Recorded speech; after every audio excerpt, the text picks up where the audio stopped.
And welcome back, everybody, to another episode of Benched with Bubba, episode 763, recapping the Week 7 FAAB coming your direction here. Not quite as interesting as Week 6, but still plenty to discuss on this week's show. Before we get to that, you can find me on Twitter at BDentric and my co-host, as always, on Twitter at BreakingBen_T. Back on top of the main event overall. How are we doing, Ben Tid? Hey, Bubba, I'm doing well. Way to not mention it at all till we started recording. I should have known better, but I appreciate the shout out once more. Well, because usually we text about it and stuff. I hadn't heard anything. I get an email today. I'm like, oh, he's burying the lead. Got it. Okay. Yeah, he's back. See, we knew it. We've had faith this whole time. So, yes. Yeah, it's probably going to be a lot of up and down, hopefully. Yes. At least that's the goal, is to stay in competition the entire time. I hope I follow your pattern because, I'll have stretches where I'm doing very well in a bunch of leagues, and then 7 days later, it's not the case, and then it's starting to bounce back again. It's like a roller coaster this time of the year, which you kind of expect, honestly, as part of the situation. But let's keep riding that wave, that's for sure, and see where things go. All right, let's talk about some news here before we get into the regular recap on the show here, and we'll start with Sunday. The weekend was busy, but Sunday was really busy when it came to injuries. Shota Umanaga on Monday officially went on the IL after leaving to start on Sunday with a hamstring injury. It seems kind of odd because Shota left his start prior to that with cramping in his legs. So do with that information as you choose. We still don't know the grade of the injury. Gavin Hollowell was recalled. We don't know if he's just bullpen help for now. People are hoping for Cade Horton, who's been great in AAA. We'll have to wait on that analysis probably at a later date and time. But I think it's simple. We're holding Shota, but this just isn't ideal, of course. No, it's not. I'm decently invested in Shota. I have him on 3 teams, including that main event we just mentioned to start. But I think someone in the Discord for you and Ryan's Patreon said that it was a different location than the cramp he supposedly had last weekend.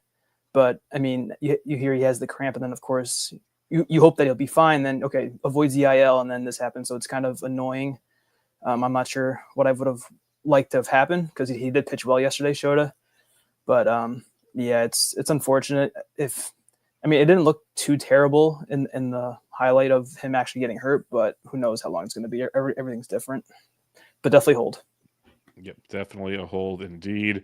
Another one that goes to the IL, Yordan Alvarez. It's the IL. He missed the Saturday and Sunday games over the weekend with hand inflammation. Now he's going to hit the IL with that hand inflammation to let it fully heal. It's just like another, I'm literally looking at a tweet right now.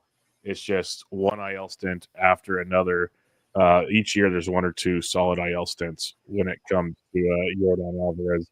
And this be another one for the big man. So what's your thoughts on this one?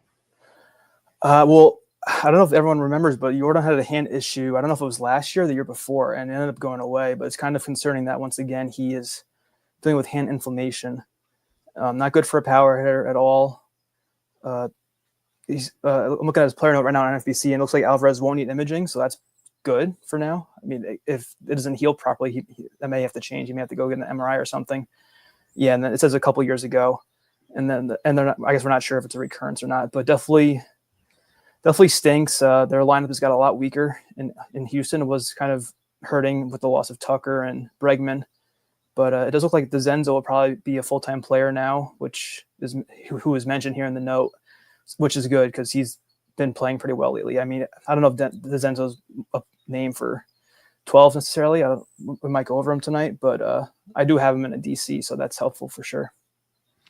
Well, I think we talked about him last week potentially, and I made him a pick in 12, so I'll tell you that much. I have a lot of DeZenzo. We'll talk about that at that point in time as well. But, this will open up the door. I think it actually extends situations for, obviously, DeZenzo, who was already pretty much taking over, it feels like, the left field situation. But it kind of also locks in a little more playing time for Cam Smith, where things are getting a little murky there. There's a world where his production is really hitting the skid, so he could have been a casualty here.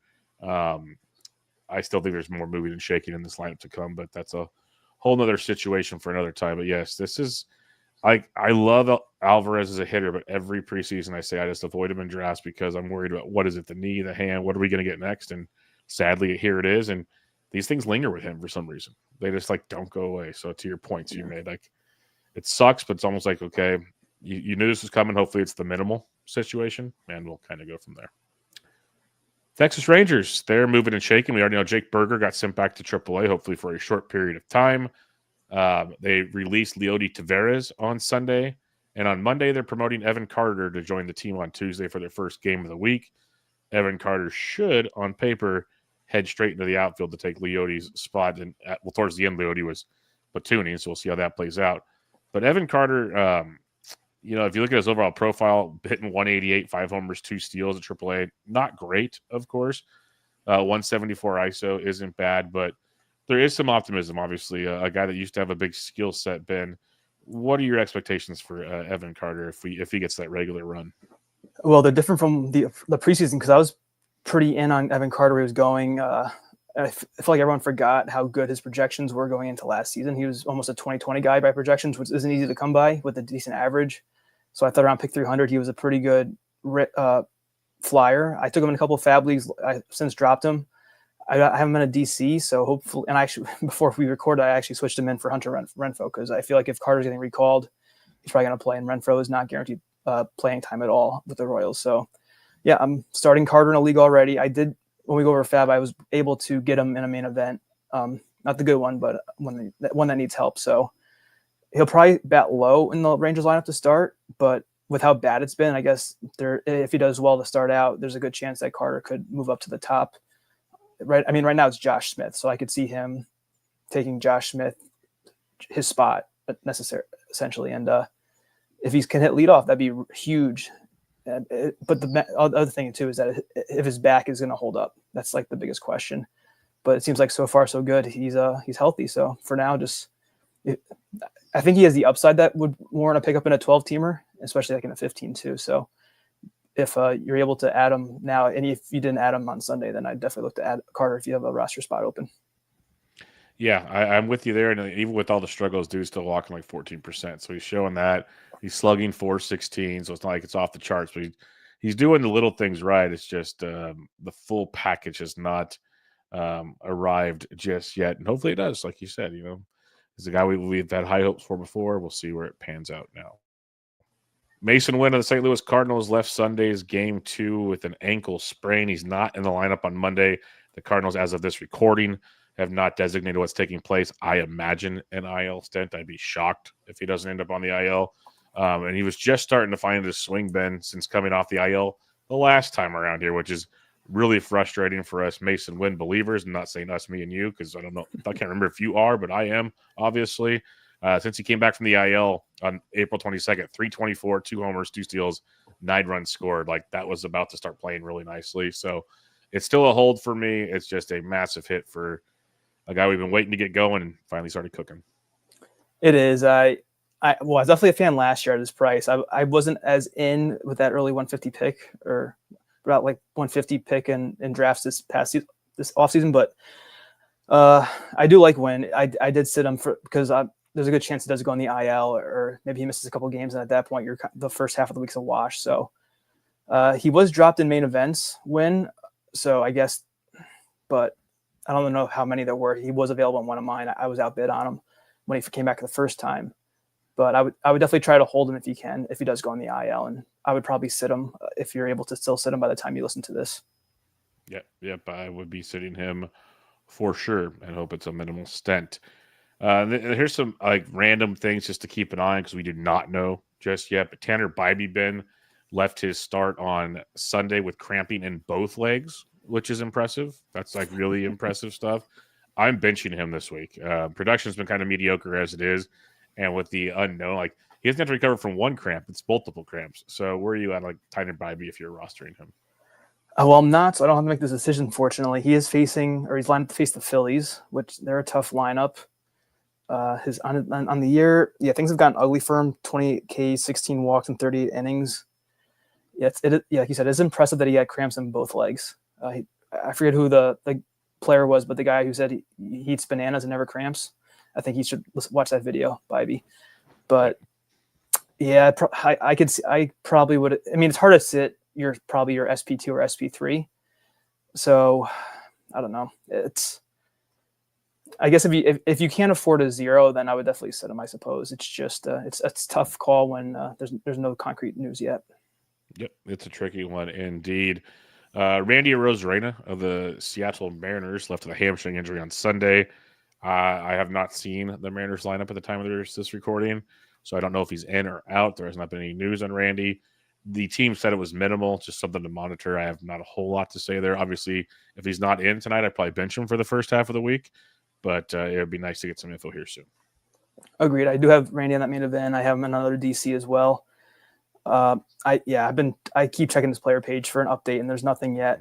But if he, like you said, if he does sit tonight, I will bench him for the first half of the week for sure. Which stinks because they're playing in Sacramento, Yep. and it's against Severino Springs and Hoagland. So those guys are all prone for blowups. It could be a high scoring series for sure, and I'd really want him to be in there. But if he's out tonight, yeah, I'd probably gonna sit him.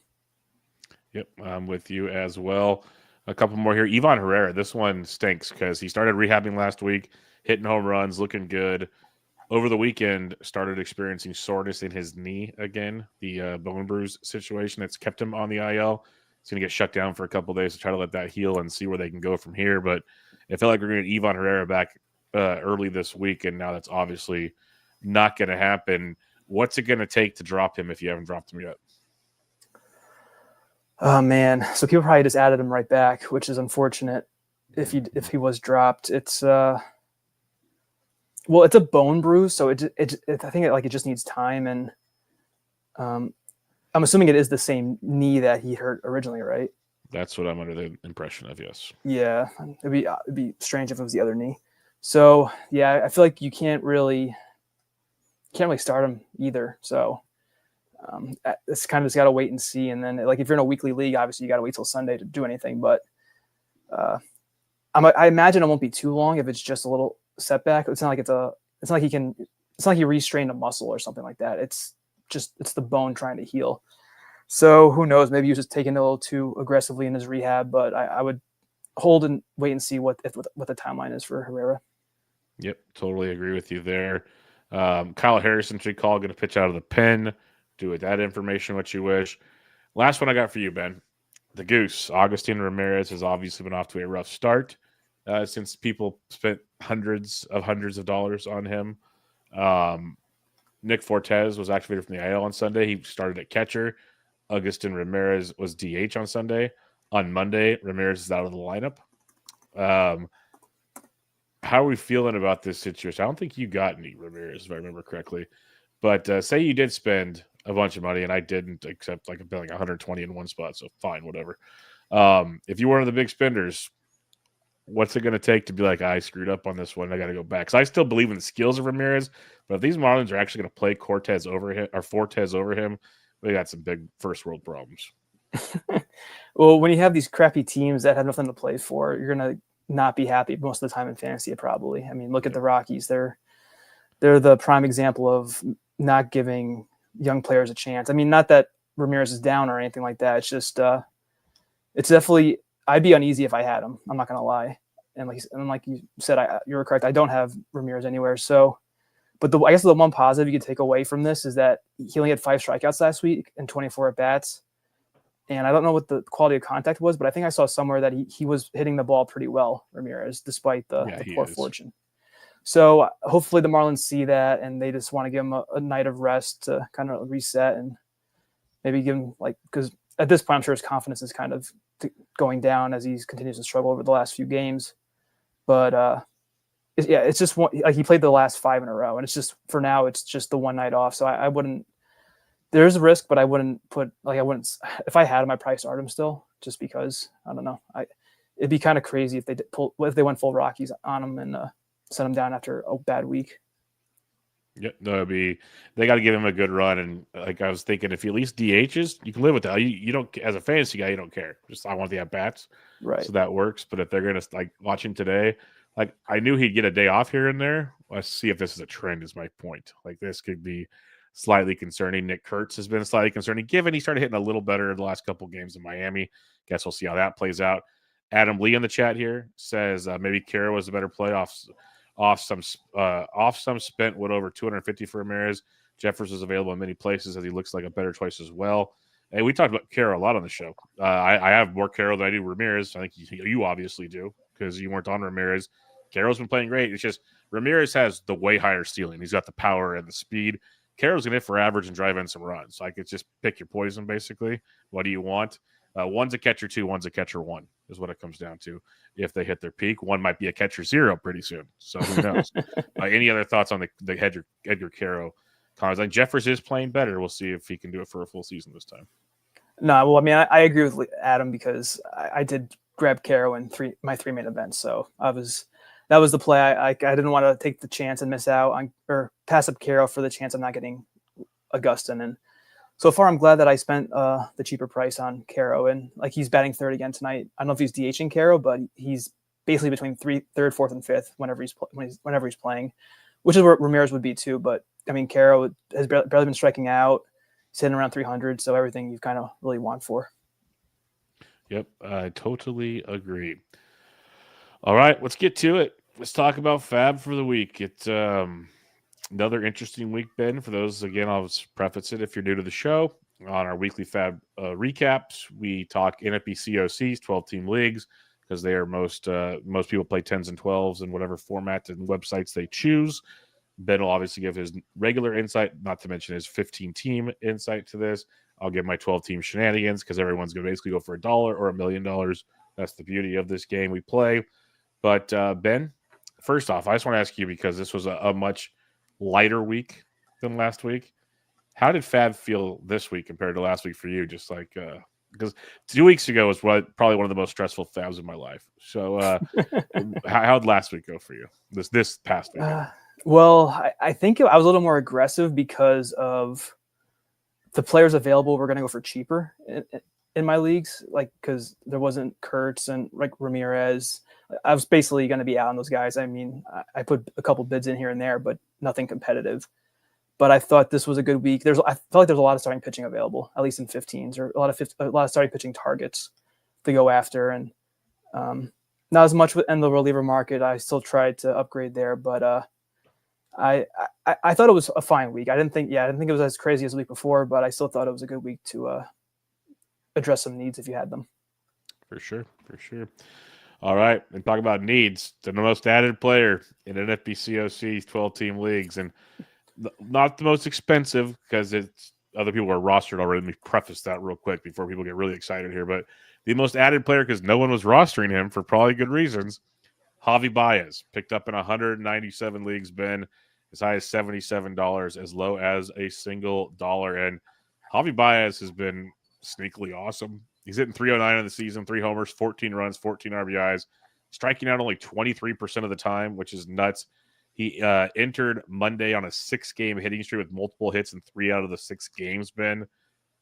He's got third base, shortstop outfield eligibility to top it off. So where are you at on Javi Baez? Because I was telling Ryan the other night, I'm like, love him or hate him, whatever PTSD we've experienced with Javi Baez, you at least have to admit you might want to ride this one out while you can. Yeah, I agree with that. I had him in maybe 1 or 2 bid lists, but without looking at them right now, taking up time, I think it was definitely less than $10. So I was not too interested at all. I feel like his time's definitely passed. And then I pulled up Baez's StatCast, and yeah, he's just getting lucky. His XBA is 243. His barrel rate's 25th percentile. It's not even 6%. His hard hit is 14th percentile. The K rate is actually not bad for him. It's only 23%, but he's chasing a ton still, almost 40%. So yeah, I think he just got hot, and I think the playing time is safe for now, at least. But you mentioned the 3-position eligibility that Baez has, which is also very appealing. But I don't know. I don't trust it. I mean, like I said, I did have a bid in, but it was very minimal dollars. So I would not have high expectations with him going forward. Adam said he got Javi Baez last week for $2 in the Bubba and the Boom Listener League. So kudos to you. Ride it while you can, man. Well, I hope he played him last week, because that's when all the magic happened. Yep. We've been there before when he was an amazing guy, and he still is. He's 32 now. So we'll see what he can do, but ride it while you can. Here's a good one for you to answer, Ben, as the Justin Martinez president of the fan club. Justin Martinez already off on the IL with a shoulder injury that we don't know the full extent of. They say they said MRIs came back clean. We'll see how that progresses when he starts throwing again. So we were all speculating, Ben, everybody in our Discord, everywhere else. Is it Shelby Miller? Is it Ginkel? Who is it? Well, Shelby Miller gets the first save, and Shelby Miller looks horrible, and Jalen Beeks gets a save. This is all to say the second most added player this past week, Ben, is Shelby Miller for 190 leagues, as high as 123, as low as $2. So I would love your insight as a Justin Martinez guy. What were you doing in the Diamondbacks bullpen situation? So I had bids in for Shelby Miller and Ginkel on one team. I ended up taking away the Ginkel bid, and I was like 50s, 60s for that, in that range for Miller. I still feel that. I think also yesterday it went Ginkel in like the 6th inning or 7th inning. So I said, okay, well, it seems like they're saving Miller for the 9th if they need it. And I think he blew the win over the last 2 days or something like that. He blew the save and then got the win or something, Miller. So it wasn't a clean outing for him at all. Looking at reliever recon, Closer Monkey, they have Miller as the head of the committee right now. And I believe, Miller's also the head of the committee per roster resource. But you mentioned the news on Martinez's shoulder. And as one of the teams I was in on Miller, I don't have Martinez, but on the other one I do, is where I got Vest. And I didn't want to go too crazy on two guys in committees, and and in the case of Miller, with an unknown amount of time as the closer potentially, because there was no damage to Justin Martinez's shoulder, which made me very happy since I'm heavily invested, as you just said. But it's also, okay, well, how long will Miller have the job if he's able to hold off Ginkel? So if I got him at $50-$60, I would have been happy, but I didn't want to go too crazy, because he could not even have the job, and how long. So, he's been pitching great, Miller. It's just a lot of question marks, so I didn't want to go too crazy with my bids. Yeah, no, that's fair. Like, I had Miller, I lowered him down to like low teens in the $12.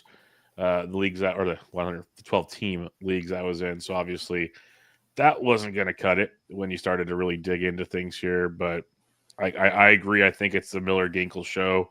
I don't know if there'll be just one guy. We'll see. But I think Miller will get plenty of run. And to your point, if Justin Martinez is out to a minimal stint, don't blow the bank on either one of these guys when all things are said and done. All right. This is another one where people were in full red alert mode earlier on Monday. And then they got the second tweet and they calmed down. Ben Kasparius was added in 180 leagues, as high as $75, as low as $1, Ben. Ben Kasparius was supposed to, they've been stretching him out when he was going to get the start on Monday, basically be a two-step this week when all things came out. The idea of maybe getting 8 to 9 innings with good ratios and strikeouts, the wins might be a problem. So be it. Went 3 2/3 shutouts with 5 Ks against the Pirates his last time out. Hasn't allowed a run in his last 3 outings. Like, there's a lot of positives with Kasparius. I mentioned a tweet that came out that everyone went red alert for, Ben. Kasparius wasn't going to start. It was going to be Dreyer. It wasn't going to start. And everyone's like, oh, crap. Then a couple minutes later, the news came out that Kasparius is going to be the long man. He's going to get the bulk of the innings, which actually benefits us, gives us a chance for wins. Now, if we look at this. So, to my point, long-winded way, once again, he was added in 180 leagues, as high as 75, as low as $1. I was very interested in Ben Kasparius. Where were you at on Ben? I had him near the top of my bid list for pitchers. I just didn't go too crazy with the bids because he hasn't been stretched out too much. But to your point, it's good that he is following the opener. And looking at his last couple of games, Kasparius, so the most, he went 3 2/3 in his last game against the Pirates, and he got the win. And then against the Rangers, he got a win in an inning and 2/3. And then against the Rockies, he got 3 innings and got the win in that game as well. So yeah, it's kind of like a Brant Herter situation from last year, but on a much better team. So and also with the Marlins today, I'm sure the Dodgers will get out to an early lead. It is Sandy going, so maybe Sandy gets his stuff together and actually pitches well this time around. But based on how it went last time, I think that Kasparius could be given a lead, and there's a good chance he gets a win. And then on the weekend might be a little bit tougher, but if he's the follower against the Diamondbacks, that's definitely much more appealing as well. So I don't know. With the Dodgers, they have a lot going on with their rotation. So there's some uncertainty with, not only performance, but how long will Kasparius be in the rotation? Because right now they could have Yamamoto, Sasaki, May, Gonsolin as their 4, and then if they want to go with 5, they just have Kasperius or they just have like Landon Knack, for example. So, but for now, he's definitely a good streaming target, at least for the week Kasperius. It's just I'm not sure how long he'll be around. Yeah, no, that's a good point. I was in on him because I figure he'll stream for this week. They need pitching so bad.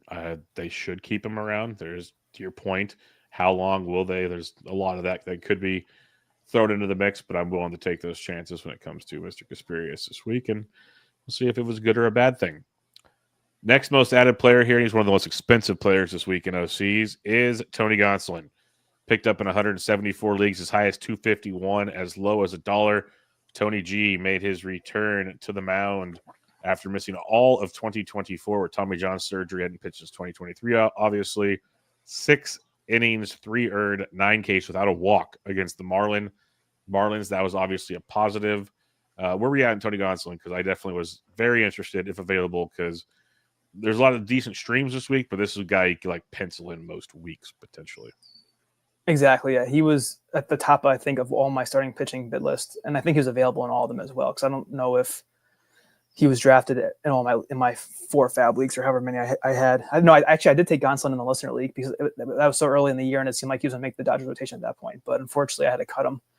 So yeah, but I think I said in the Discord today that I kind of got a little scared of him being a repeat of Dustin May from a couple years ago, because May was a massive FAAB pickup.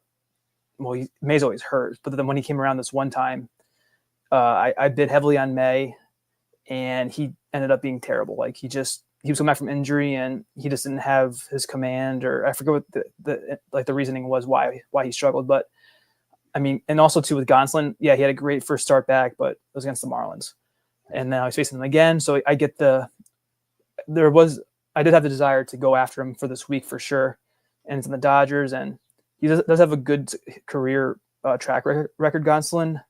The only thing though is that he's never been a big strikeout pitcher, more of like a command guy, and even though he had 3 out of 4 years of sub 4 ERAs, excuse me, it was only 1 year with over 100 innings, and so he's a limited track record. I get, but the Dodgers are appealing. It's just I didn't think he was as certain of say someone like, I don't know, say Grayson Rodriguez was healthy and then he's available. I think Gonsolin is not nearly at that level of pitcher as like Grayson Rodriguez would be. So it's, yeah, he could succeed, but there's definitely a chance that he has some.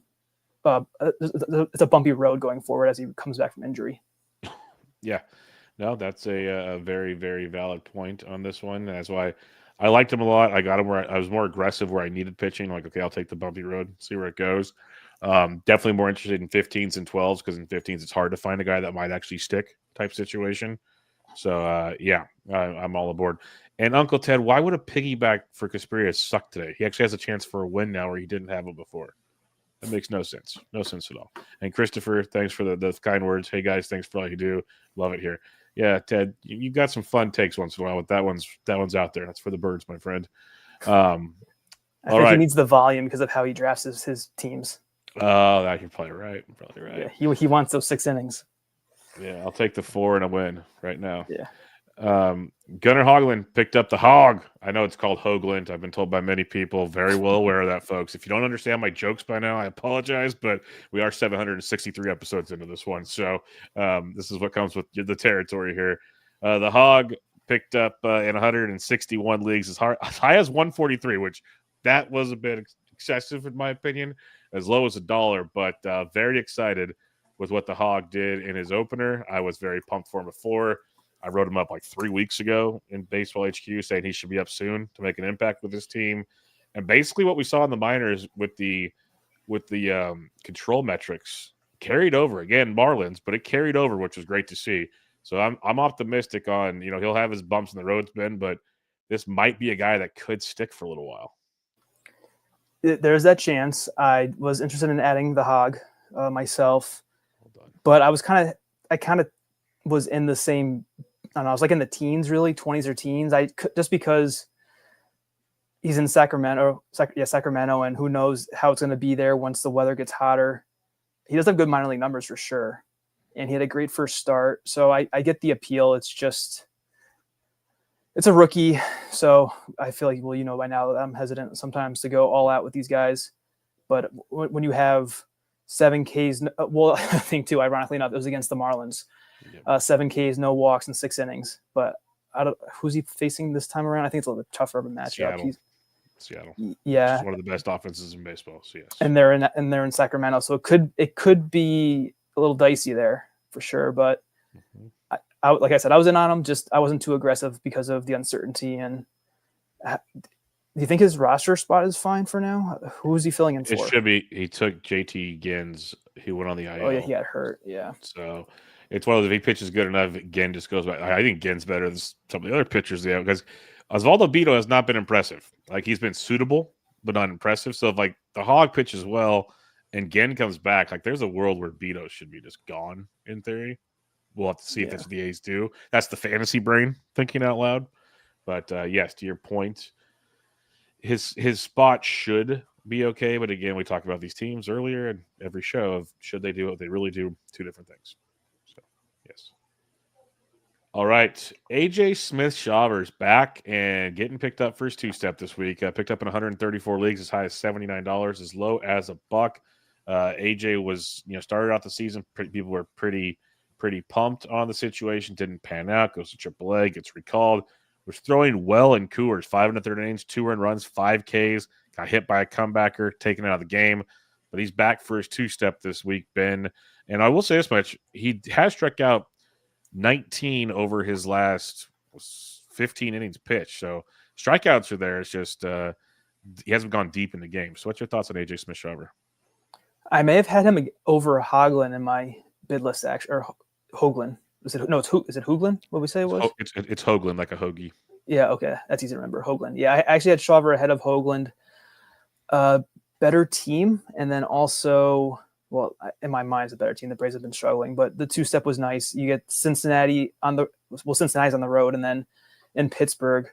So that I was prioritizing the immediate starts, I think, when I had my bid list organized. So I like that. And yeah, to your point, the Ks have been there for Smith-Shawver. The only issue is that on the year he has 9 walks, 19 innings, which is not good. That's helping his whip be almost 1.7. It's 1.68 on the year. Only 19 innings for Smith-Shawver, so not terrible. But yeah, his last game, 5 Ks, 1 walk, and then 7 Ks, 2 walks before that. So yeah, I was fine going after Smith-Shawver. Hopefully he does stick around. I mean, I feel like 4 starts is kind of low. Yeah, there's a big gap between the Tampa Bay and the Colorado start for him. So I don't know if he must have got sent down or something. But yeah, I definitely liked him. And like I said, I liked him more than the Hoagie. We call him the Hoagie, I guess. That kind of works. The Hoagie could work as well. Yeah. Like Happy Gilmore, nothing like a cold cut combo. Yeah. Yeah, so I like Smith-Shawver. The win potential should be there, as long as to your point, though, as long as he goes deep enough in the games. Yeah, because I was actually, the more I dug into him over the weekend, because I just kind of wrote him off. Like, I love the potential in draft season. I talked to Chris Clegg. We did the prospects, all that kind of stuff, and he was the guy that you wanted out of the group. And hey, Bryce Elder's throwing well too, so I'm gonna keep in mind. Like, as much as we make fun of him, he's actually might be. It's amazing when young pitchers get more time, they might develop into something, and these guys are kind of showing it. But Smith-Shawver I liked a lot, but it felt like just the buzz, like he's not doing enough, he's not good enough, blah blah blah. Got sent back to AAA. Then I looked at his numbers. I'm like, they're not that bad. Like, they're really not. He just needs that depth to go deep into the games, like we're talking about. See where that pans out too. Luis Angel Acuna picked up in 102 leagues, as high as 101, as low as $1. I'm loving this a lot, because he was one of my most rostered players this offseason, and especially in DCs. He's starting to get the playing time, Ben. If you look at the Mets roster resource page over the last 7 games, Acuna's played 4 of 6. So he's starting to get the regular reps between second base and third base. Like 4 or 6 is actually an improvement. So we'll go that direction. And when you're looking at Acuna on the season, 298, no homers, which stinks, with 14 runs, 8 stolen bases. So he's helping you a ton in 3 categories. I believe there's more power here, Ben. Like, if you just, he does not have a barrel yet this season, which is disappointing.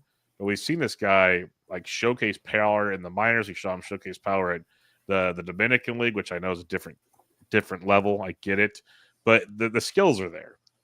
I'll still take the average, the steals and the runs where you can get them. So where were you at on Luis Angel Acuna, who is second base, third base eligible as well? This one stings. He's been gone in the main events in the 15s, unfortunately, and I think I drafted him on 2 of 3 main events just to see what would happen, but unfortunately they gave Beatty too much time. The Mets did, and I had to drop Acuna for other needs. So I never got back in on my FAAB leagues. I do have him in a DC, which you always will take these late round picks producing in DCs, of course. So I'm happy with that. But yeah, seeing he's first percentile in barrel rate, to your point, with the 0. But I looked up his minor league stats. He's had double digits a couple times. I mean, granted, one was A ball, the other one was high A and double A across that other year when he had 11. But yeah, I like Acuna. It's just he's definitely he feels like a rabbit, so like a maybe Nico Horner type. I don't know how he would compare to Nico over a full year. The other thing that stinks though is that Acuna bats 9th or 8th, which hurts the plate appearances. But he is being very aggressive on the base pass.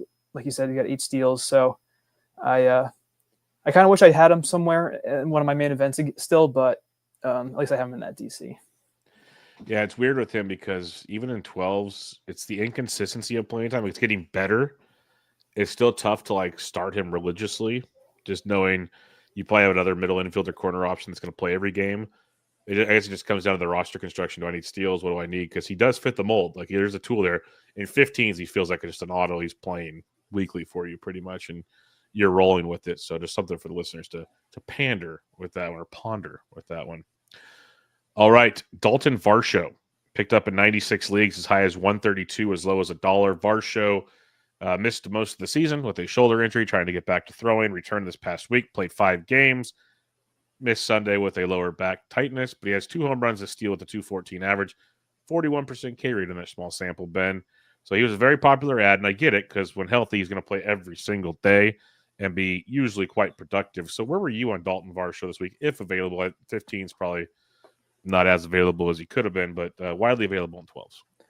Yeah, I don't think he was available for me to add anywhere because I think he was drafted in most spots, and then people added him when it seemed like he was ready to come back. So I wasn't in on him, but so far 2 homers and a steal and 14 at bats. That's awesome. But of course, it's coming with his poor average of 214. So he had back. Yeah, he's basically playing full time Varsho. So I think. He's got the 20-20 upside. It's just if you can handle the batting average drain, then go for it. But with the way averages are overall in the majors, it's you can probably afford to have at least one. But if you have a couple guys that already have low averages, I would just be careful with the Varsho because he could really hurt you there. Yep. Would you rather have Tyler O'Neill or Dalton Varsho? O'Neill's still hurt, right? Say they're both healthy. Who would you rather have? I think going into the year, I had O'Neill higher, so I'd probably stick with that. Yeah. I go with the better power, and O'Neill does have some speed, and I think his average floor is a little bit higher. Yeah, because just the O'Neill chatter in the Discord's been fun because he's just annoying people on a yearly tradition right now. All right, the Orioles did it. They called up Kobe Mayo over the weekend, picked up in 95 leagues as high as 144, as low as $1. Kobe Mayo did not start the first game. Pinch hit, came off the bench, got the start on Sunday, went 0 for 4 with a walk. So far he's 0 for 5 with the walk, which, great. Where are we at on your thoughts on Kobe Mayo? I literally did not put a bid in on him. I understand the skill set's pretty good. I just don't trust the Orioles at all. I think I said in the Discord, I didn't even know he was getting called up. I completely missed the announcement. Sometimes you're just busy on the weekend, I guess, or just not paying attention to everything. But yeah, your concerns are valid, and I probably would have had the same ones because he's filling in for. You said it was he's playing third. Westberg, yep. Right? Yeah, and I don't think he's going to be gone because we talked about Westberg when he got hurt, and I don't think we thought it was going to be that long because actually, no, we were saying that they didn't call up Mayo, so we didn't think it was going to be that bad. But maybe it might be. On Sunday, Westberg was taking infield and starting to run bases, so I don't see it being much longer. All right, so I mean, it's weird. If Westberg comes back, then I mean, they're not going to sit O'Hearn because he's been playing well. O'Hearn's on fire. Yeah, so I guess Mayo goes right back down. So it's probably a rental. I mean, for fantasy at least, and also I guess for the Orioles. So I wouldn't. If I knew he was there, I probably wouldn't have even bid that high or bid that much on him, probably. I didn't even put a bid in. If I did, it would have been very small. We'll talk about Hyesung Kim eventually. He's in that similar boat with me. But before we get to that, we'll talk Miguel Vargas, who I'd rather have spent money on than Kobe Mayo. Vargas was picked up in 91 leagues as high as $55, as low as $1. He's third base, outfield eligible throughout the NFBC formats. And this is a guy that, again, I make the joke, shocker, young players get regular at-bats. Let's see what happens. Varsho's 25 years old, and he's starting to get going here since April 20th, about a 2-week sample. Vargas is hitting 348 with 2 home runs, 6 RBIs, only striking out 11.3% of the time, which is very impressive to me from this young ball player. If you go even deeper here, the quality of contact metrics are less than be desired, but we're seeing a guy maybe figuring things out, and I'd much rather take a chance on him playing every day than over Kobe Mayo. Yes, I actually had bids in for Miguel Vargas. Even though his StatCast looks pretty poor overall in the year, at least in terms of the batted ball quality, there's a lot of blue there. He does have pretty good plate discipline metrics, which makes sense because I think he was a pretty good average hitter in the minors when he was with the Dodgers. Yep. But yeah, one thing I was worried about too with going too crazy on Vargas was that you're missing the hot streak because it's been 2 weeks of almost 350. I mean, but it is sustainable though because he's only struck out a total of 9 times in the last 3 weeks, and so that'll help play with the average for sure. He definitely a little bit of a strikeout issue to start the year, but it seems like he's kind of fixed that for now. And with the White Sox, there's not going to be a lot of guys who push him down the lineup. He's been batting. He's at now second, which is a great spot. I mean, look at Edgar Caro, who I love. He's been batting third, fourth, fifth, even though it's a bad team. It's still a lot of plate appearances. So yeah, I like Vargas. He could finally be breaking out, but just like I said, with the underlying skills, they aren't really there right now. So it could just be a hot streak, and he could kind of go back to being pretty underwhelming if he doesn't change something. Yeah, I'm totally with you there. A couple of little bits of news have come out. Winker to the IL with the oblique injury. Brett Beatty recalled. That has been made official. The Mariners lineup was just released. No Randy in the lineup. So we'll have to wait some more info on that as things get cooking. But I'd probably sit Randy Rosarena if you have time before listening to the show. You probably won't, but I'll work on that right now. Andy Pages was added in 89 leagues. We talked about him a ton last week. The one thing that really will make me angry, we're going to move on from him, but this is Dave Roberts. One of the many reasons I hate Dave Roberts, besides the blue and the white that he wears, is his managerial decisions just anger me to no end. We talked about it last week, Ben. Pages is actually running now. We joked about it, text that night. He stole another base. He's running. So on Sunday, after he gets a hit, they pinch ran Kim to steal a base. I was like, what are we doing here? What are we doing? So just something to monitor with the stupidity that takes place in that dugout. Yeah, Pages, great player. Even when he's producing, the Dodgers are trying to find a way to slow him down, which is just awesome. All right, let's go to Kyle Stowers, though. Picked up in 84 leagues, as high as 187, as low as 27. One of the lowest min bids, or the highest min bids of the entire week, folks. That was interesting to see out of all the players. It was Kyle Stowers that did this. Stowers is a guy, Ben, that I've been mentioning on FAAB shows, FAAB columns, like deep league. And then he started picking it up. He had 2 double dong games this past week. He has a 4-game hitting streak coming into the weekend, 7 of his last 8 games, hitting 321 on the year with 6 homers, 25 RBIs, 18 runs, and 2 stolen bases, putting up some big boy numbers. Bet the Orioles would like to have him over Heston Kjerstad right about now. Just throwing that out there.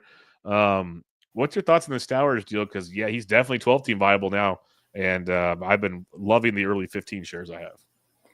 I've missed out on this one, unfortunately.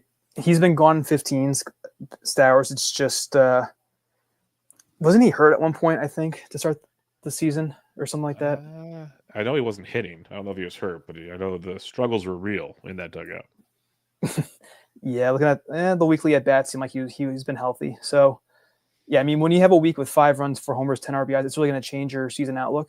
I mean, he did have a really good week 3. He had 5 runs, 6 RBIs, and hit 391 that week. But it looks legit. So I talked about how bad the StatCast for Miguel Vargas looked. I look at Kyle Stowers. There's a lot of red in the quality of contact metrics. So it seems legit right now. The average of 321 is very surprising. I mean, his XBA is 307. So, but the thing with Stowers is looking at his homers, he hasn't been pulling them. They've been set right of center to left field. He actually has one down the left field line, which is kind of impressive.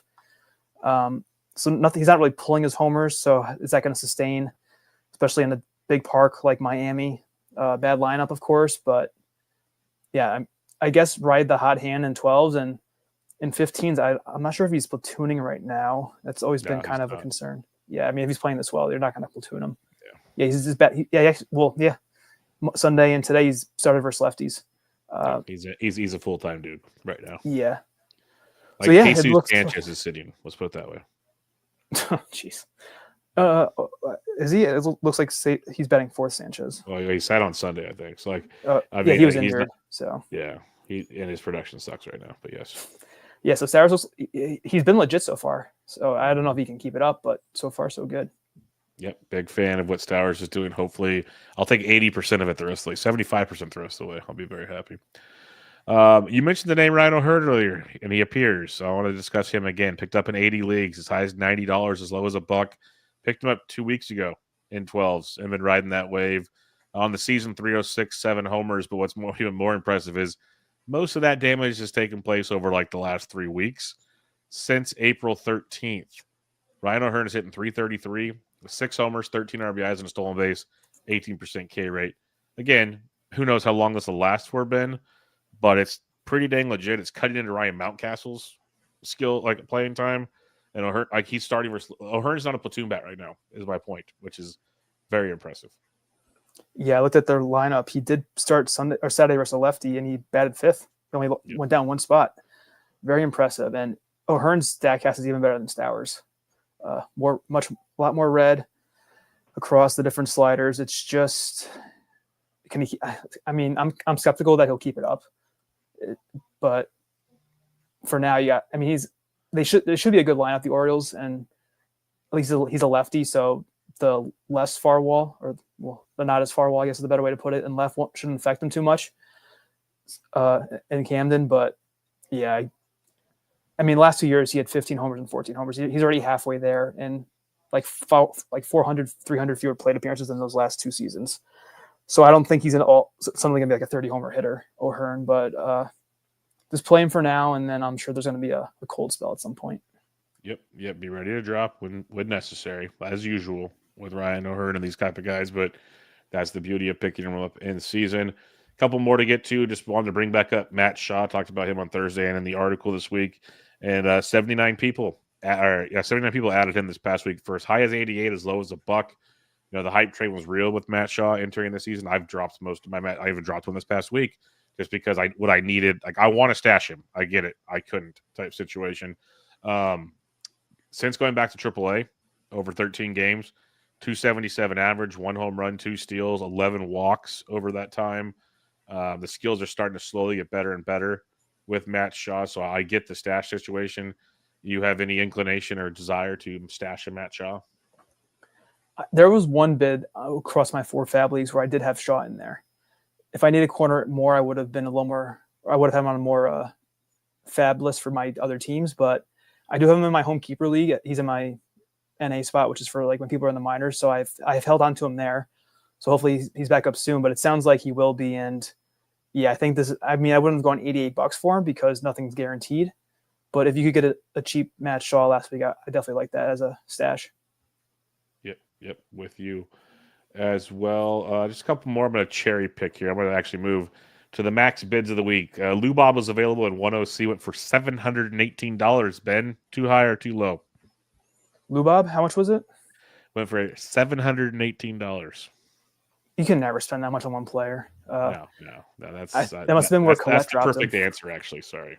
Yeah. No, you're fine. Yeah, you can never spend $300 on a player. I've learned it's too much. Speaking of which, Emilio Pagan was available in one league and picked up for $333. So there you go. Let's talk about this. Jackson Holiday. I literally had him being a drop on Sunday before the double dong game. I'm like, okay, I'm going to wait another week to see if it's time to drop him, because if you look at Jackson Holiday here, it's ugly, Ben, for multiple reasons, actually. First, I'm going to throw this out here for Mr. Holiday. He sits versus every lefty. So he starts he's in a full platoon, strong side, but full platoon for Jackson Holiday. On the season, he's hitting 273, which is good. 4 homers because 2 yesterday. So entering yesterday, 2 home runs on the year. Entering yesterday, let's put it this way: 2 homers, 9 runs, 9 RBIs, and 2 steals. So not really a ringing endorsement for productivity from a starting second baseman. So I almost had him dropped. Took him off. Okay, let's see if this is figuring it out. We'll see. He was picked up in 9 leagues yesterday, Ben, 9 OCs, as high as 295, as low as 56. More than anything, I just want to know, what's your thoughts on Jackson Holiday? Because like I said, I was ready to drop. I'm coming back. Somebody spent 295 on him, so they really liked him. Where are you at on this guy? Because I wanted to emphasize, before yesterday, 2 home runs, 9 runs, and 9 RBIs. Not a lot. Well, I've been kind of disconnected from him because I don't have Holiday on any of my teams. Well, so much, I was going to say, so much for him wanting to steal, what was it, like 30 bases or something he said he wanted to, like, I mean, with a 340 on base, I'm sure you've had plenty of opportunities to steal more than 2 bases. His sprint speed's 89th percentile, which is very good, of course. But yeah, he's hitting like 6, which actually isn't terrible. But I hope the Orioles are doing the right thing by platooning him against lefties, because he's only 21. You don't want him to become not be able to hit them eventually. Because look what happens to Luis Garcia. I mean, he's 4 years older, and then he still has issues because they don't let him face lefties full time. But yeah, 295. Let's see the distribution. 295, 220.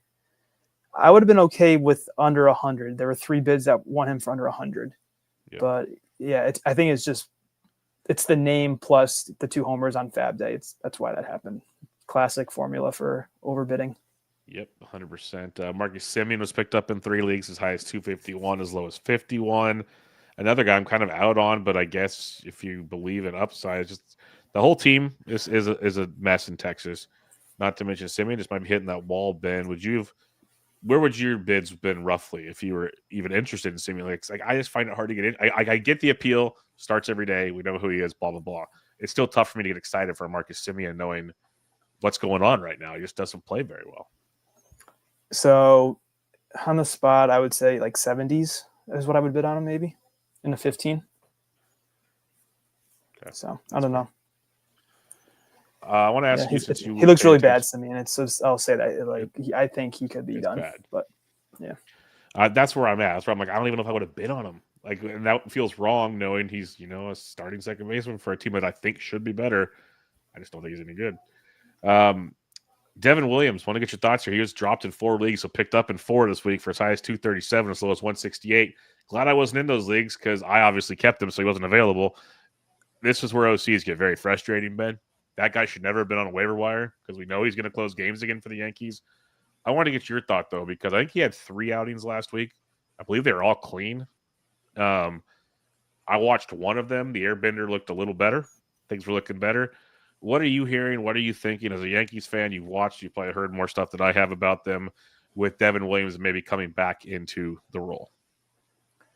I haven't heard anything like specifically about a timeline, but yeah, he only had 1 walk in those 3 innings, and he had 3 strikeouts. So he looks like he's getting back on track already, which is great as a Yankee fan. And I think I did move Williams back into my lineup in my DC this week, just because, I mean, nothing's been announced yet, but I could see him getting a save shot at some point this week. And now that he's pitched pretty well recently. So yeah, I agree with you. He never should have been dropped, and not even in a 12. I mean, or like a 10. He was a top 3 closer. I think I had Williams as my RP1, which is a mistake right now. Luckily, I only got him on 1 team, but yeah, he's too good of a track record of being very good, and it's kind of weird that he's been so good with how he pitches, this fastball changeup, and doesn't throw that hard, but it's worked. So hopefully it's I mean, when you look at it too, he has like a 50% strand rate, roughly, it looks like, or less than that. So he's definitely been unlucky, but the whip hasn't been good. The walks have been the most concerning part, probably 8 and 11 innings. But like I said, 1 in the last 3. So I think he's getting close to being back in the closer role. Yeah, I think he's getting back real soon. Like, I originally thought it was a couple weeks back. I think we see him pretty quick, but I'm also very optimistic because I need him to close games. So we'll see. But I like what we're seeing for sure with Mr. Devin Williams. Other than that, like, someone dropped Luis Garcia Jr., someone dropped Ryan Walker. Giolito's one we didn't really talk. I must have skipped over him somehow, or we just didn't get to him yet. I don't know.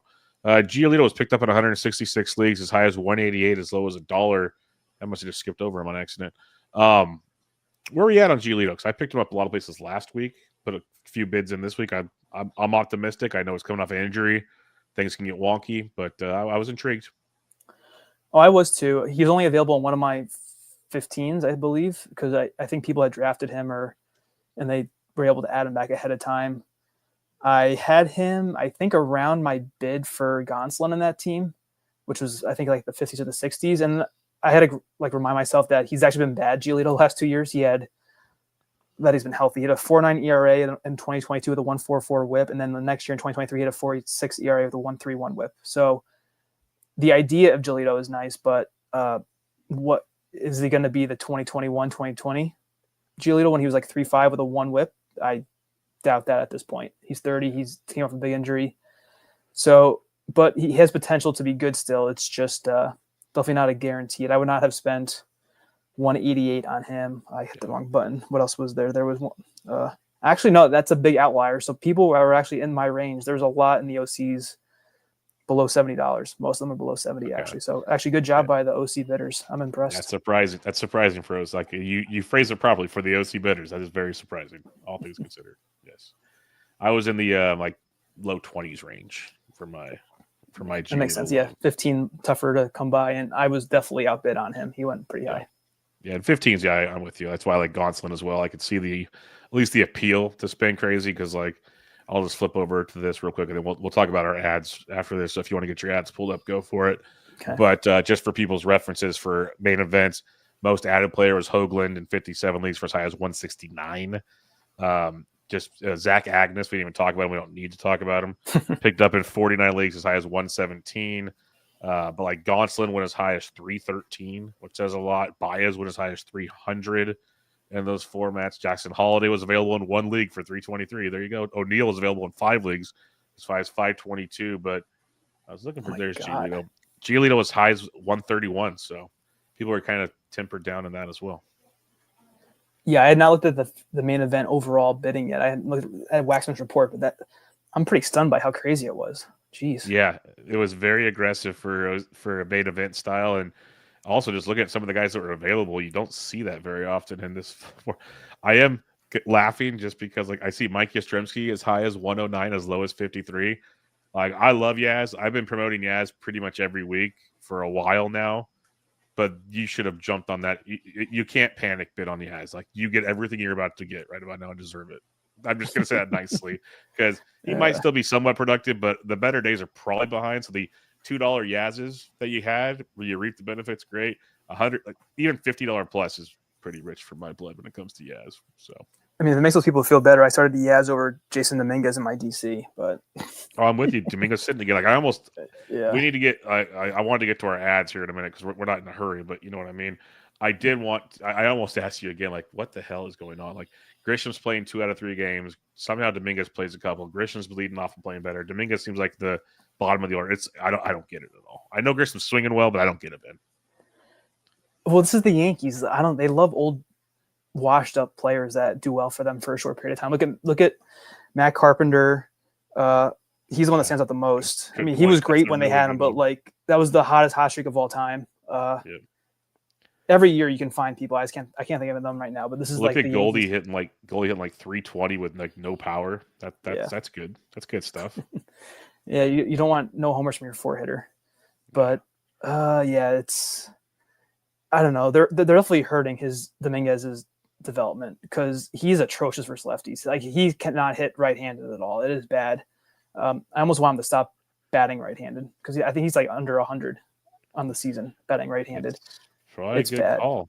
Some of these, you don't see as many switch hitters anymore for a reason, I think. And a lot of guys eventually stop as they get older. Maybe it's time to stop him now.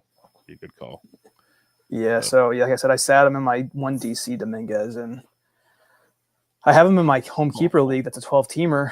I don't want to drop him because of the keeper prospects with him, but I haven't been playing him, luckily. I have 4 other competent outfielders. It's a 4-outfielder league with 1 utility. I have Ohtani, and then my other 4 are good enough, so I don't have to play Dominguez, luckily. I can just sit on my bench. But, yeah, he's not playing a lot in that league for sure. Just want to drop this real quick. Uncle Ted, his crew spent 127 on Brandon Marsh this week, which was the max bid on Brandon Marsh in the main event. The next runner-up was $19. Then went $69. Runner-up 11 was the next highest bid. So Uncle Ted's crew setting the curve on the Brandon Marsh situation. He wasn't Marsh not platooning. He wasn't when he was playing. So like I get it to an extent, but yeah. Wow, he's 6 for 46 with 1 homer and no steals. Definitely been a rough start. Yeah, probably would have been like in the 50s, probably, maybe, if that. I don't know. It's hard to say on the spot what I would go for one of these guys. A lot of people, like I said, the next highest was $69. So yeah, who knows? But all right, let's talk about your ad drops for the week. All right, main event, New Jersey main event. This is it's the bad side of the unicorn. So I added Sean Burke, dropped Chad Patrick 18 to 18. This team is struggling very badly. I need some help. And this one, so your former co-host would appreciate this, I think. I added Eric Lauer. I dropped Dean Kramer 8-0. Yeah, I thought of it eventually. I'm like, oh yeah, this is Toby's guy. Yep. Toby was all about Lauer. So he wasn't confirmed to start, Lauer, but I want to see now that we're talking about it. He's tentative for tomorrow and then in Seattle. So tomorrow's versus the Angels, and he's getting the Mariners on Sunday potentially. So I figured I didn't play him everywhere, but I think I started him in this league. So give it a shot. And then I added Evan Carter here, dropped Adele Amador 4-1. So hopefully that one is a pretty fruitful ad if Carter gets some good playing time. Main event 2, I added Cave Povich. So I dropped Edgar Caro here. This is because I have Keibert Ruiz and I drafted Stevenson. So Ruiz is just established Caro. So I figured just drop Caro and stay pat with Stevenson and Ruiz. So Caro was valuable a couple weeks. I had him here, 24 to 17. Then I added Dodgers Max Muncy, dropped Matt Wallner 12-0. And then I added Phil Matan, dropped Seth Halverson 4-0. Just in case Helsley has something wrong. I only have 6 saves on that main event. It's actually rising up. My second main event. It's like in the 80s now, but it might be a punt closer pretty soon. And then main event 3, the one that moved back to the first, I got JP Crawford. I dropped Wallner here 14-12. Crawford's been on fire. Then I also added Eric Lauer again, 8-0. Dropped Dylan Dingler. So I dropped Dingler. I got Stevenson back, and I have Caro here. So I'm going with those guys. I did not start Lauer here. It's more like a wait and see on this one. And then in the listener league for you and Ryan, what did I do here? Got Sean Burke, dropped Dean Kramer 12-0. Tyler Anderson dropped Mitchell Parker 6-0. Eli White dropped Adele Amador 6-0. And then he's back. Our Prince Rowdy Tellez dropped Matt Mervis 2-0. It's beautiful. Again, Matt Mervis, that was fun for like a week. Good Lord. I kept playing him too. I remember you were always saying how bad he was, and it's just like he was hitting homers those 2 weeks though. But he had a homer. I'm with you. In 15s, I still kind of kept throwing him out there, and yeah, this was annoying. I think Rowdy was my only ad though, because there was no one available at first base. Yeah, it sucks. I think I'm playing Muncy at my corner this week because of the 4 games against all righties or whatever. But yeah, it's rough if you don't have a good first baseman. Yep, for sure. All righty. First OC, I mentioned in the Discord, I either had a lot of unopposed bids or I had a handful of unicorns this week. So it was very interesting. First OC, you're going to see a trend. I got a lot of Zach DeCenzo this week. I've been big on the guy. Should have jumped on him earlier. I'm a believer if he continues to get the playing time that we're going to see big things ahead. Got him for $22 with no runner-up bid. Dropped Jose Caballero. Got the Hog, Gunnar Hoagland. Dropped JP Sears 12-3. Added Miguel Vargas. Dropped Joe Adell 4-4. The unicorn. I want to highlight this real quick because I was big on Adele entering the season, but the production was already bad. The bigger problem, Joe Adell is starting to lose playing time, folks. He's only played 3 out of the last 6 games. He sat versus the only lefty they faced over the last 6 games and 2 righties over this stretch. That is heavily concerning to what I want to see. This is without Mike Trout, folks. Joe Adell is missing playing time. He's hitting 176 with 2 homers and a steal. Especially in the 12, we parted ways this past week. In my beat Bubba OC, I picked the Hog, dropped Cade Povich 12-4. And Povich had a 2-step this week. I just wasn't going to use him when I started looking at my roster there. He wasn't going to pitch over the guys I had in there, so we made a move to add some depth with the Hog. Then I picked up Luis Urias of the Sacramento Athletics until Zach Geloff is back. He's playing second base and crushing it. Dropped Jose Caballero 6-6. So another unicorn on that one. 250 standalone.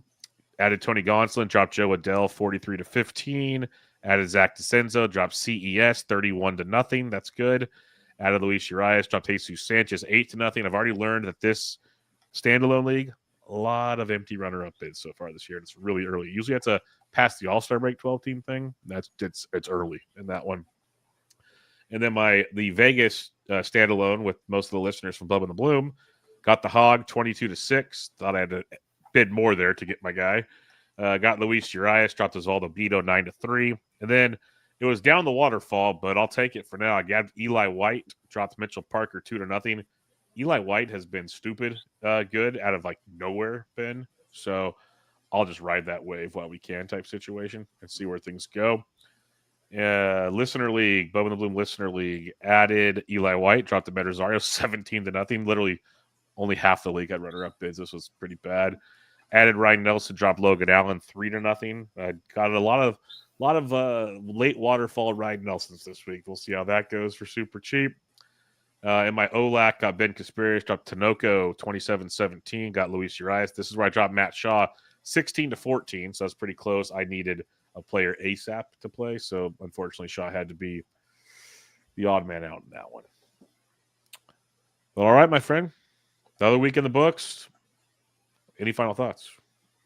No, still a pretty good week of FAAB. I'm looking forward to looking at Waxman's report now after seeing some of those main event prices and listening to his pod. I want to see what his reaction was to him. I think him and Winokur were on it, but I started, but I haven't gotten through a lot of it.